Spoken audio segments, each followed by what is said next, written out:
লাইলাতুল কদর বা শবে কদর এটা সারা পৃথিবীর সব অঞ্চলে একযোগে একসঙ্গে একটা রাতেই হয়, নাকি এক এক অঞ্চলে মানুষের লাইলাতুল কদর এক এক রাতে হয়ে থাকে? এ বিষয়ে আমরা অনেককে প্রশ্ন করতে দেখেছি।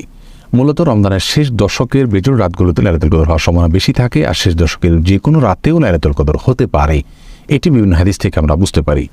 এর মধ্য থেকে 23, 27, 21 এই সমস্ত রাতের কথা যে সমস্ত বর্ণনা পাওয়া যায়, সেগুলো দ্বারা ওই রাতেই প্রতি বছর নির্দিষ্ট করে লাইলাতুল কদর হয়ে থাকে এরকম চূড়ান্ত কোনো কিছু বোঝা যায় না। যার কারণে রাসূল করিম সাল্লাল্লাহু আলাইহি ওয়াসাল্লাম রমজানের শেষ দশকের প্রতিটি রাতে ইবাদতবন্দি করতেন এবং আমাদেরকেও সেজন্য তিনি উৎসাহ দিয়েছেন যাতে করে আমরা লাইলাতুল কদর পেতে পারি। এখন কথা হলো, সারা পৃথিবীতে একযোগে একটা রাতেই লাইলাতুল কদর হয় কিনা? এর উত্তর হলো হ্যাঁ। বেশিরভাগ বা প্রায় সকল স্কলারদের মত এরকমই যে সারা পৃথিবীতে একটি রাতেই লাইলাতুল কদর হয়ে থাকে এবং সে রাতটি নির্দিষ্ট। এই রাতেই সারা পৃথিবীতে লাইলাতুল কদর হবে।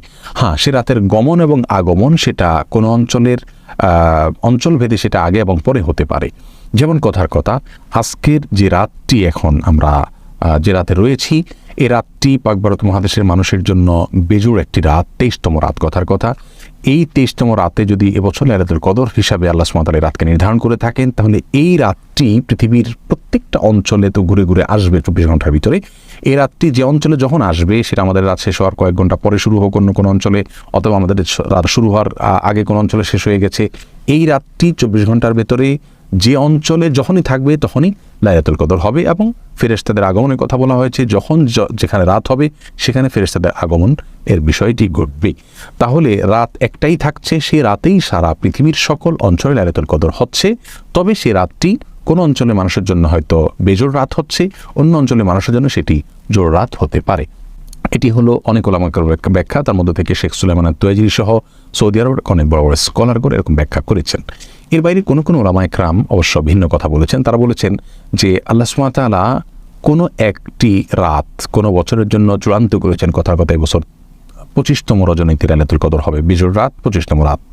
সারা পৃথিবীতে যে দেশে যখন 25তম রজনী হবে, সেই দেশে তখন লাইলাতুল কদর হবে, এরকম একটা ব্যাখ্যাও আছে। যদিও ম্যাক্সিমাম স্কলারদের মত হলো যে একযোগে একটি রাতেই লাইলাতুল কদর হবে। সে রাতটি কোনো অঞ্চলে একটু আগে আসতে পারে, কোনো অঞ্চলে একটু পরে আসতে পারে, কিন্তু রাত সেটাই থাকবে। কারোর জন্য জোর হতে পারে, কারোর জন্য বেজোর হতে পারে, রাত সেটাই থাকবে এবং সেটা রমজানের শেষ দশকের মধ্যেই থাকবে।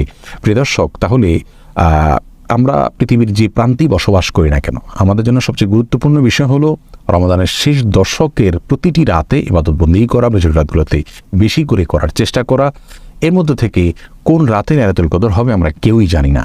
অতএব এক এক অঞ্চলে এক এক রাতে হচ্ছে নাকি একই রাতে হচ্ছে, এই বিষয়ে জানা আমাদের জন্য যতটা গুরুত্বপূর্ণ, এর চাইতে অনেক বেশি গুরুত্বপূর্ণ হলো আমি যেখানে অবস্থান করছি সেখানে রমজানের শেষ দশকের প্রতিটা রাতে ইবাদতবন্দি করার চেষ্টা করা। আল্লাহ তাআলা আমাদের সকলকে লাইলাতুল কদর ইবাদতবন্দি করার তৌফিক দান করুন এবং লাইলাতুল কদরের ইবাদতের ফজিলত আমাদের প্রত্যেককে আহরণ করার তৌফিক নসিব করুন।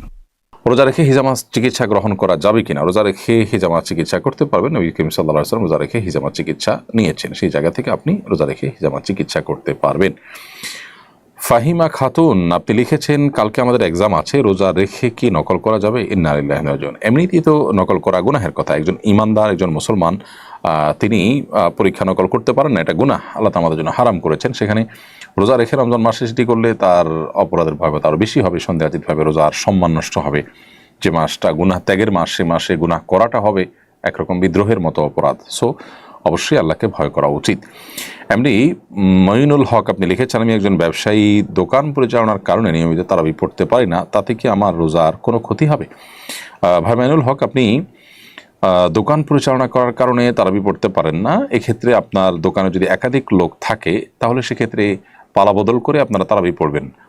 ব্যবসায়ীদের বিভিন্ন শপিং মলে, মার্কেটে তাদের সুবিধার্থে একাধিক টাইমে তারাবি নামাজ হয়ে থাকে। সো সেই তারাবির নামাজে কখনো আপনি গেলেন, কখনো আপনার কর্মচারী পাঠালেন, কখনো সহকর্মীকে পাঠালেন, এভাবে পাল্টাপাল্টি করে আপনি পড়ার চেষ্টা করা উচিত। আর যদি কোনো কারণে সেটা করতে না পারেন তো একাকি আপনি তারাবি পড়লেও আপনার তারাবি আদায় হয়ে যাবে। এমনি শাহিন লিখেছেন, অসুস্থতা থাকা অবস্থায় গিয়ে রোজা রাখা ফরজ। আপনি যখন অসুস্থ হবেন, এমন অসুস্থতা যে অসুস্থতার কারণে রোজা রাখার জন্য শারীরিক সামর্থ্য আপনার থাকবে না, তখন আপনার জন্য রোজা রাখাটা ফরজ হবে না। আর যদি আপনি অসুস্থতাটা এমন হয় যে সহনশীল পর্যায়ে থাকে এবং আপনি অসুস্থতার মধ্যে রোজা রাখতে পারেন, জাস্ট একটু কষ্ট হবে এটুকু, তাহলে আপনার রোজা রাখা কর্তব্য। যেই অসুস্থতার ফলে রোজা রাখতে গেলে আপনার মৃত্যু, অঙ্গহানি বা সীমাহীন কষ্ট হতে পারে, যেটা অসহ্য হয়ে যাবে আপনার, সে পর্যায়ে হলে তখন আপনি রোজা না রেখে রমজানের পরে এই দিনগুলোর পরিবর্তে রোজা রেখে দিতে পারবেন।